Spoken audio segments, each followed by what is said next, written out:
તો ભાઈ સ્મિત આવ્યો હોય અત્યારે. હાલે અંદર જા અંદર આવી જા કઈ ખાલી સૂંઘી લેવા દે કઈ થાય નહીં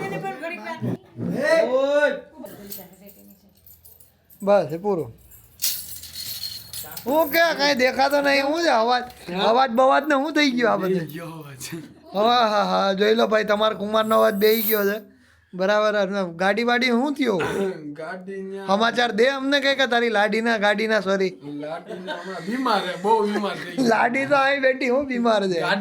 હા ગાડી બીમાર બહુ થઈ ગઈ બંધ થઈ ગઈ હતી ને કઈક એમાં ફોલ્ટ હતો કઈક ઉંદેડા કોતરી ગયા હતા એવું કઈક હતું. હા તે વળી બાંધીને લઈ જતા હતા બરાબર. વાળો જે લઈ જતો હતો એ થોડોક હાંકતો હતો સ્પીડમાં આડી બિલાડી ની પડી. ઓહો હટીને બ્રેક મારી દે મારી વાહ હતી હતી હું મસાલો દઈ દીધો. ઓ ભાઈ ભાઈ ભાઈ તો મોરો રેડી થઈ ગયો એમ આગળ. અરે બાપ રે વાહ. ઈજ કરાવવા લઈ જતા હતા ગાડી.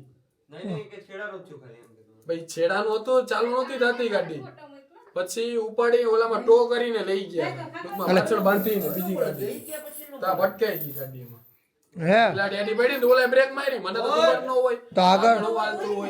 તો આગળ કેટલો ખર્ચો આવ્યો? એ તો ઘણો 20-25 માય ગોડ. હા હો થર્ડ પાર્ટી વીમો હોય એટલે વીમો થર્ડ પાર્ટી હોય. સ્વિફ્ટ ડિઝાયર હતી એની પાસે ઈ તો પૂરું થઈ ગયું. મારે એમ થોડુંક બહુ વાંધો ન થયો એમ નહીં પછી એની પાસે પૈસા નો લીધા છે. આગળ બિલાડી પડી હતી હું અને એની બચાવાટું જ કર્યું. એક બિલાડી ને 2-3 બચ્ચા હતા.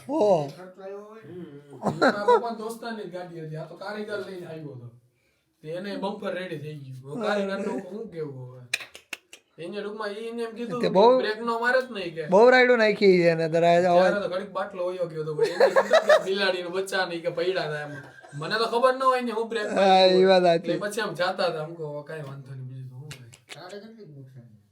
મારે હારી નુકસાન. અરે બાપ અલા તમારી સિગરેટ ઓલો લઈને પીવે જો.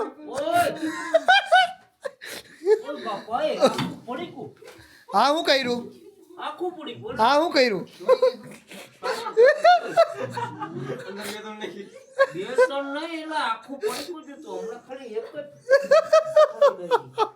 પાછો તો નીચે બેન ખાઈ આવ્યો ક્યારે તો આઈ જ આવ્યો કાલ આવ્યો હાઈ ને 1 વાગે ગાડી તો કાલ ટૂંકમાં ઓલું અંદરનો થોડોક ફોલ્ટ હતો ને જે ઉંદેડા કે કોતરી ગયા હતા ખબર નહીં.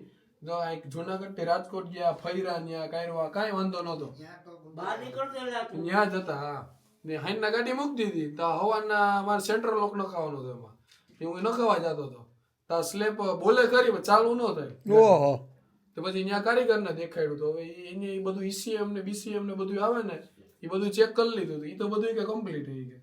પછી એને કીધું કે ગમે અહીંયા વાયરિંગ માંથી ટૂંકમાં નોખો થઈ ગયો બધો છેડો.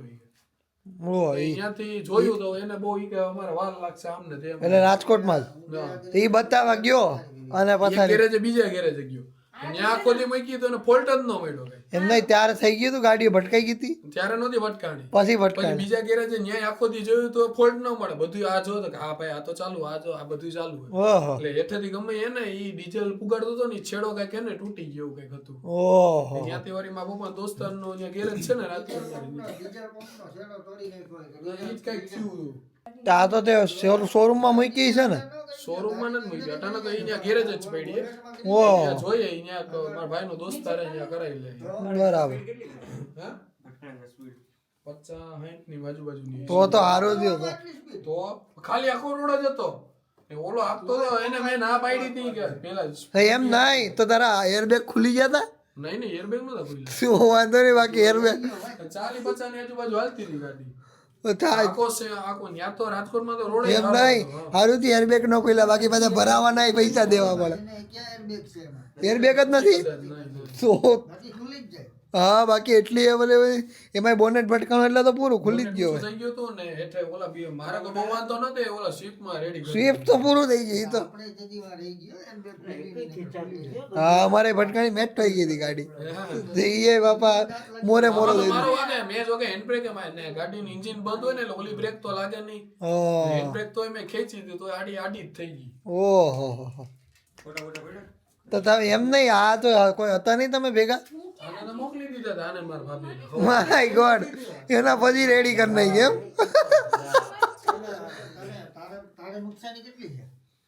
એ વા જોવા ખોલીને એટલે એમ કેતો ભાઈ છે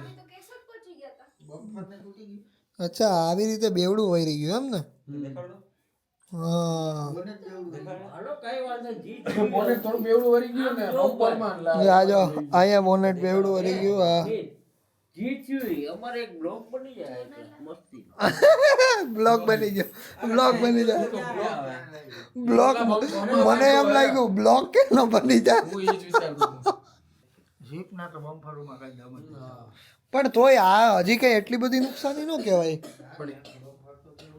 બમ્પર એ તૂટી જ ગયું હે સ્વિફ્ટમાં સ્વિફ્ટની તો પાડ નહીં ગયો ભાઈ વીમો હતો એમાં તમારે 10% દેવા પડે પૈસા ઓહ ભાઈ હા તો એને હે ને અંદર ઘરી ગયું હતું ને ગાડી નહોતી હાલતી ટાયર માં અડી ગયું હતું બમ્પર આનું હે પછી અહીંયા ભીકો મારી ને બહાર કાઢ્યું ઓહ ભાવ રેડી હા અમારે તો એવું જ છે ખાલી 8,000 8,000 આવે ઓહ હા ભાઈ હા મેન નુકસાન ના માથે નું આ તો આજે એટલું બધું ન થાય ટચિંગ કરાય ને હા આ વાંધો હોય ફોગ લેમ્પે ભાઈ કાઢ નાખ્યો તો પણ એ હે કરી તૂટ્યો નથી હેડલાઇટ માં નો વાંધો હોય તો કેમાં ફોગમાં વાંધો નથી ઉપલી હેડલાઇટ માં હેડલાઇટ ચાલુ નથી ચાલુ જ છે ઓ વાંધો નહીં સારા સમાચાર આપ્યા તો બહુ સારા આપી દીધા તે તો એમાં તો કેટલો હેરાન થયો હોય આમથી આમ આની યાર ફોન ચાલુ હતો ત્યારે મારો દ્રષ્ટિ આવી એટલે દગી ગયેલા છે એમ હજી દગી આ તો અહીંયા હજી હરખું કર્યું સોરી કહી દે ચાલ હવે સોરી કહી દે સોરી કહી દે ને તોય તું તો સોરી કહી દે એવું ના હોય સોરી તો કહી દે સોરી કહી દે મેં કીધું ઝુકેગા નહીં સાલા એમાંની વાત ચાલુ હતી હવે કઈક હું વાત કરતા હતા નહીં કે હું હાલ હમણાં જાય હું કહું અરે આવતો રે હું કહું તો કે ધ્યાન રાખજે કે ત્યાં તો ધ્યાન રખાઈ ગયું ભાઈ આવ અરે બાપ રે બાપ જોઈ લો ભાઈ તમે ધ્યાન રાખજો ફોન નહીં કરવાનો બરાબર એને આવ્યો હતો ને એટલે મેં કાપી નાખ્યો હતો તો એને કીધું શું કરે એટલે હું તો વાહે બેઠો આપણે તો શું કરવાનું બ્રેકે મારે ન માર્યું લોખંડ નો હતો ને હરિયો એટલે ઈ ધીમી કાઢે ને એટલે મારી ગાડી ધીમી થઈ જાય હરિયો તો એનું ડાબું ને મારું જમણું એવી રીતના આવ્યું ક્રોસ ભટકાઈ ગઈ બાકી તો હરિયો હોય ને એટલે તો કઈ કરવાનું ન હોય આપણે તો ખાલી સ્ટીયરિંગ પકડવાનું ગાય તો રહી ગઈ ટૂંકમાં હા ગાય તો રહી ગઈ ગાય નહીં ભાઈ તો આ રીતે તમે ધ્યાન રાખજો ગાડી વાડીઓ હલાવ જતા હોય તો ગાઈસ અત્યારે આમાં પહેલો વ્લોગ જોવાઈ રહ્યો છે મારો સૌથી પહેલો વ્લોગ આ બધા અહીંયા બેઠા બેઠા જોવે ને દાંત કાઢે ક્યારના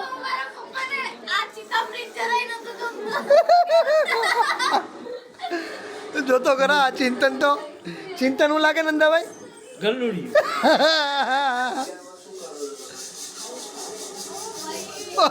ઘઉં તો ચાલુ જ છે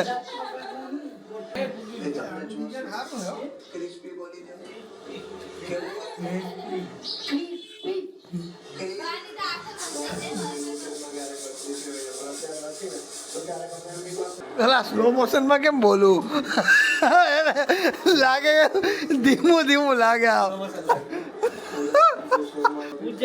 બધા નબળા લાગે હા 2 વર્ષ એટલે 3 વર્ષ થવા આવ્યો કેવું લાગે ભાઈ એમ લાગે ને કે જલ્દી ભગાડી દો બ્લોગ ને પૂરો કરો અલગ જોવાની મજા આવે હા પીળો કલર હતો ને કલર આખો બદલાઈ ગયો જો તો તો એ તો વાત છે. તો ગાઈસ જોઈ લો, આમાં અમે બે એટલા પાતળા લાગીએ જ્યારે પૂજાના શોકે જતા ને ઇન્સ્ટાગ્રામ પર ત્યારે. આજ તો કેટલાય વિડીયો જોઈ નાખ્યા, આજ તો બ્લોગ જ જોયા આપણે.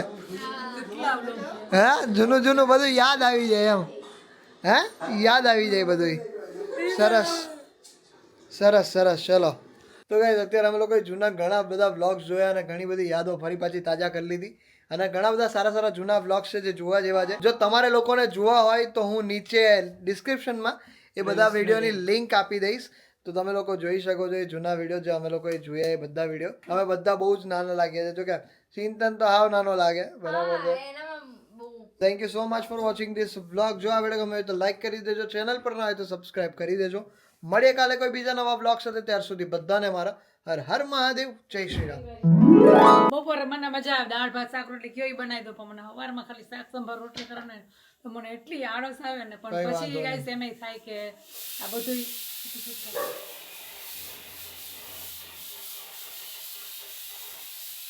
સિટી વાગે છે એટલે ઉભા છે. સિટી સિટી બંધ કર બસ.